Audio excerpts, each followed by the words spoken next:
Senhoras e senhores deputados, vejo à mesa deputado Samuel Malafaia, o nosso grande presidente, deputado Paulo Melo. Mas quero tratar de um tema, senhor presidente, que em diversas outras oportunidades me mobilizou para esta tribuna, especialmente quando convivi com o sofrimento de uma população praticamente inteira no 5º distrito de São João da Barra, que foi totalmente desapropriado pelo governador Sérgio Cabral para atender aos interesses do senhor Eike Batista, que à época capitaneava a construção do Porto do Açu, aliás, sobre o qual não temos mais notícia. Mas a desapropriação do 5º distrito de São João da Barra, uma vasta área, desgraçou, infernizou a vida de muita gente,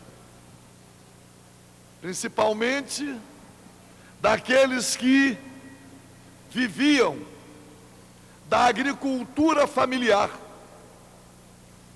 plantando frutas e legumes, famílias tradicionais foram, inclusive, agredidas, foram expulsas de suas terras sem qualquer consideração, sem o mínimo, o mais elementar respeito à propriedade privada. Mas famílias humildes que ocupavam a terra e plantavam, e tinham os seus produtos comercializados, alimentando muita gente. Gerações ocupando aquela terra. E agora vemos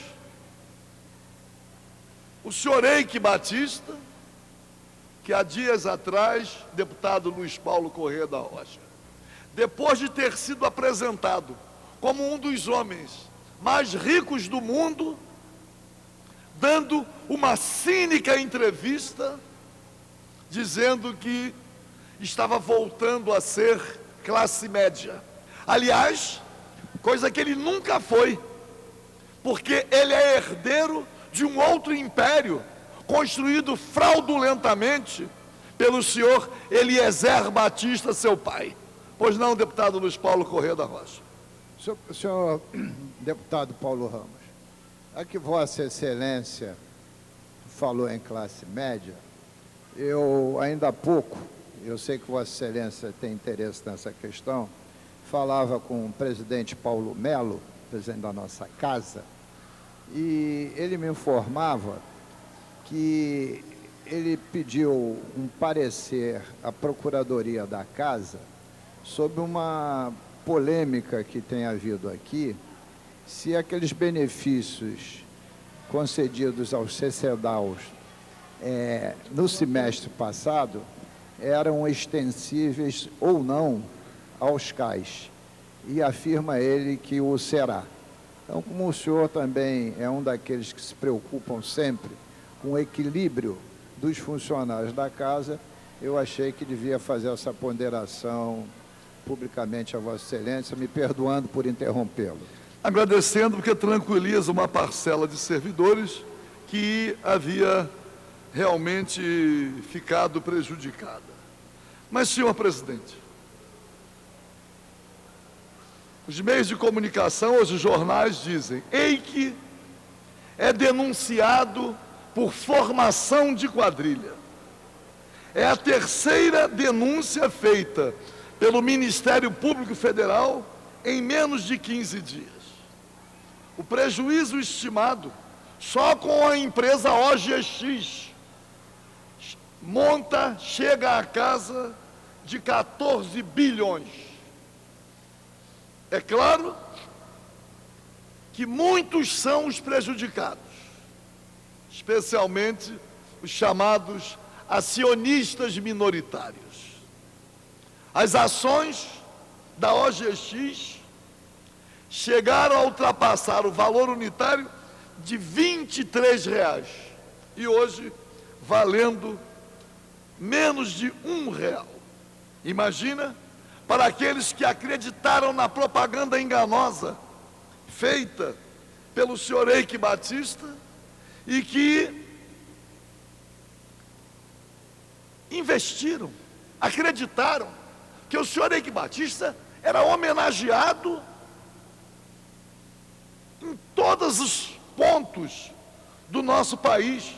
E veja, de 2009 a 2013, a OGX divulgou 55 fatos relevantes sobre estimativas de grande volume de extensão de gás e petróleo em poços localizados em Campos, nas bacias de Campos e na bacia de Santos. É duro verificar como o senhor Eike Batista foi capaz de ousar.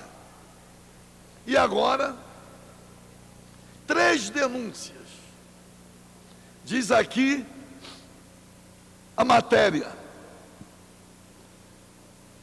que tudo foi divulgado de má fé, que não havia a possibilidade de se concluir sobre a existência de um manancial tão grande de gás e petróleo sem as investigações necessárias.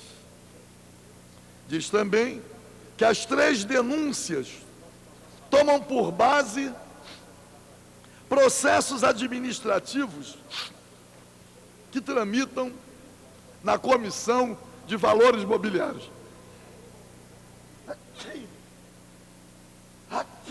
Oh. Senhor presidente, não sei se o senhor Eike Batista dispõe de tanto poder a ponto de me causar esse embaraço.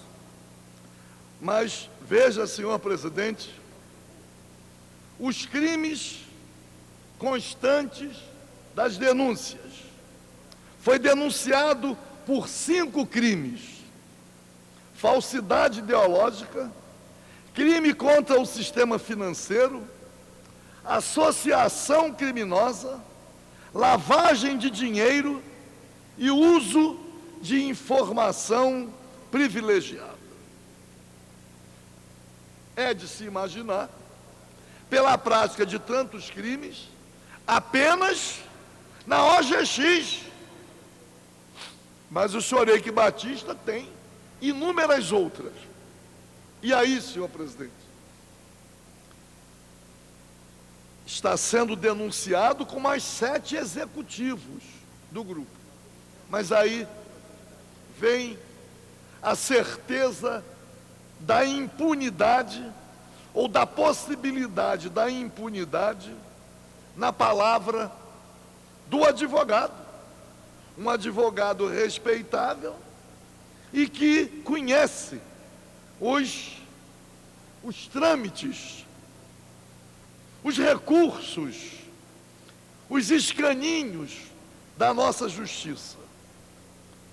Diz que por todos esses crimes, o senhor Eike Batista poderá ser condenado de 8 a 29 anos, mas que dificilmente o empresário será condenado pelos 5 crimes, pois alguns deles se sobrepõem. Aí diz mais: Eike não possui antecedentes criminais, é primário. Por questões de dogmática jurídica, ele tende a, se condenado, ser apenado no mínimo legal. Caso seja considerado culpado, o mais provável, segundo o advogado, seria uma condenação intermediária, com pena de 2 a 4 anos. Ora, comete 5 crimes da mais alta gravidade, prejudica milhares e milhares e milhares de pessoas, e aí tem essa possibilidade de uma pena de 2 a 4 anos.